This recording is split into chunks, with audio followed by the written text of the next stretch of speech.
প্রথমে নারীদের দিয়ে ফেলে বাসায় ডাকা, সেই ডাকে সাড়া দিলেই ধারণ করে রাখা হয় আপত্তিকর ভিডিও।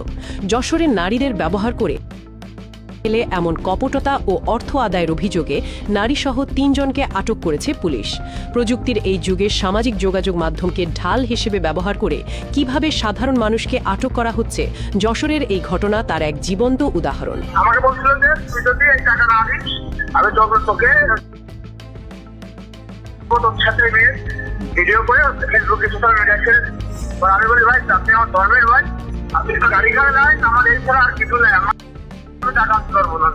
আপনি এটাই আমার সাইডে এগুলো করে আমার অনেক কষ্ট। আমি একটা আমার ল্যাপটপ বিক্রি করতে আমার সপ্তাহে রেট করেছে। ৭ই অগস্ট রাতে যশোর শহরের একটি নামী হাসপাতালে অভিযান চালিয়ে এই চক্রের হোতা ও তার ২ নারী সহযোগীকে আটক করতে সক্ষম হয় আইন শৃঙ্খলা রক্ষাকারী বাহিনী। নড়াইল জেলার কালিয়া উপজেলার এক যুবক নিজের পুরনো ল্যাপটপটি বিক্রি করার জন্য সামাজিক যোগাযোগ মাধ্যম ফেসবুকে একটি বিজ্ঞাপন দেন। সেই বিজ্ঞাপনটি নজরে আসে যশোর শহরের শঙ্করপুর এলাকার কপট ব্যক্তি রাজার। অত্যন্ত চতুরতার সঙ্গে ক্রেতা সেজে রাজা ওই যুবকের সঙ্গে যোগাযোগ করেন এবং ল্যাপটপটি সরাসরি দেখে কেনার আগ্রহ প্রকাশ করেন। বিশ্বাস অর্জনের জন্য তিনি ওই যুবককে যশোরে আসার আমন্ত্রণ জানান। সরল বিশ্বাসে নিজের ল্যাপটপটি নিয়ে নড়াইল থেকে যশোরে পৌঁছান ওই যুবক, কিন্তু তিনি কল্পনাও করতে পারেননি যে ল্যাপটপ বিক্রির এই যাত্রা তার জীবনের দুঃস্বপ্নে পরিণত হতে যাচ্ছে। যশোরে পৌঁছানোর পর রাজা তাকে সমাদর করার ভান করে একটি নির্দিষ্ট স্থানে নিয়ে যান। সেখানে আগে থেকেই ছিল রাজার ২ নারী সহযোগী বৃষ্টি ও যারা। যুবককে কৌশলে একটি নির্জন ঘরে আটকে ফেলা হয়। অভিযোগ রয়েছে সেখানে ওই যুবককে বৃষ্টি ও যারার সঙ্গে অবস্থায় থাকতে বাধ্য করা হয় এবং সেই মুহূর্তের ছবি ও ভিডিও গোপনে ধারণ করা হয়। মুহূর্তের মধ্যেই দৃশ্যপট বদলে যায়। ক্রেতা সেজে আসা রাজা তখন ধারণ করেন। সামাজিক যোগাযোগ মাধ্যমে এসব ছবি ছড়িয়ে দিয়ে মান সম্মান ধুলোয় মিশিয়ে দেওয়ার ভয় দেখিয়ে যুবকের ওপর মানসিক ও সৃষ্টি করা হয়। আর লোকলজ্জার মুখে পড়ে যুবকটি চক্রের সব অন্যায্য দাবি মেনে নিতে বাধ্য হন।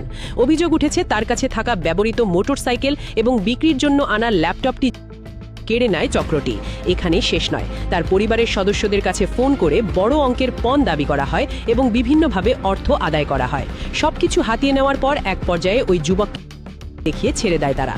বাড়ি ফিরে আসার পর পরিবারের সদস্যদের কাছে পুরো ঘটনাটি খুলে বলেন ওই যুবক। এরপর স্বজনদের সহযোগিতায় তিনি পুলিশের দ্বারস্থ হন এবং যশোর কোতোয়ালি মডেল থানায় একটি লিখিত অভিযোগ দাখিল করেন। অভিযোগ পাওয়ার পরপরই তদন্তে নামে পুলিশ। কোতোয়ালি মডেল থানার উপপরিদর্শক আল আমিনের নেতৃত্বে একটি চৌকস দল প্রযুক্তির সাহায্যে চক্রের অবস্থান শনাক্ত করে। তদন্তের এক পর্যায়ে ৭ই অগস্ট রাতে যশোর ২৫০ শয্যা বিশিষ্ট জেনারেল হাসপাতাল এলাকায় অভিযান চালায় পুলিশ।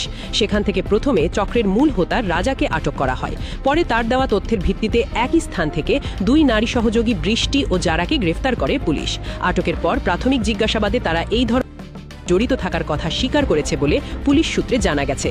যশোর কোতোয়ালি মডেল থানার এসআই আল আমিন এই সাংবাদিকদের জানান, যুবক ইতোমধ্যে একটি নিয়মিত মামলা দায়ের করেছেন এবং গ্রেফতারকৃতদেরকে ৮ই অগস্ট আদালতের মাধ্যমে কারাগারে পাঠানো হয়েছে। পুলিশের এই কর্মকর্তা আরও জানান, এই চক্রটি দীর্ঘদিন ধরে যশোরের বিভিন্ন এলাকায় নারীদেরকে ব্যবহার করে সাধারণ মানুষকে প্রলোভন দেখিয়ে আসছিল। পুলিশ প্রশাসনের পক্ষ থেকে সাধারণ মানুষকে সামাজিক যোগাযোগ মাধ্যম ব্যবহারে এবং অপরিচিত কারো সঙ্গে লেনদেনের ক্ষেত্রে আরও সচেতন হবার পরামর্শ দেওয়া হয়েছে।